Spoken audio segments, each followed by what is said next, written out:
আগে বুঝলাম জিরান। জিরান মানে যেহেতু এন আছে সেটা নাউনের কাজ করবে, আর পার্টিসিপল মানে যেহেতু এ আছে সেটা অ্যাডজেক্টিভের কাজ করবে। এটা হচ্ছে আমরা সহজে মনে রাখার জন্য বুঝলাম।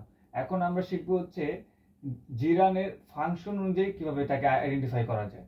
তো প্রথমে আমরা দেখতেছি জিরান সাবজেক্টে সাবজেক্ট হিসেবে কাজ করে, সেটা ভার্বের সাবজেক্ট হিসেবে যদি কাজ করে সেটা হচ্ছে জিরান হয়। যেমন sleeping is necessary to life, এই বাক্যে স্লিপিং হচ্ছে সাবজেক্ট, তাই আমরা এটাকে জিরান বলতে পারি।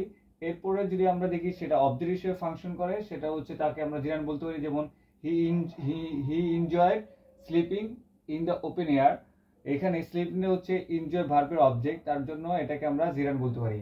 এরপরে যে বিষয়টা আছে সেটা হচ্ছে কমপ্লিমেন্ট। কমপ্লিমেন্ট হিসেবে যদি ফাংশন করে তখন আমরা ভার্ব প্লাস আইএনজি এই শব্দটাকে জিরান হিসেবে বলতে পারি।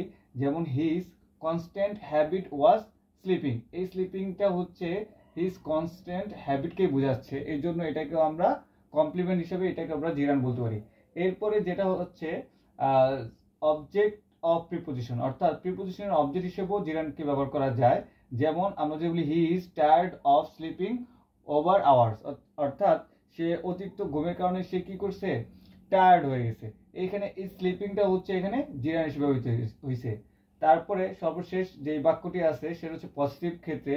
আমরা জানি পজিটিভের কেজের ক্ষেত্র কি জিরান হিসেবে ব্যবহার করা যায়। যেমন I asked favour of your granting my prayer, এখানে এই ইউরটা হচ্ছে পজিটিভ ওয়ার্ড, এটাকে পজিটিভ অ্যাডজেক্টিভ বলা যেতে পারে। এই পজিটিভ অ্যাডজেক্টিভ পরে জিরান বসে। ধন্যবাদ। জিরানের ফাংশনগুলো আমরা সহজে বোঝার ক্ষেত্রে এটাকে আমরা একটু টেকনিক মনে রাখতে পারি, সেটা হচ্ছে সোক অফ।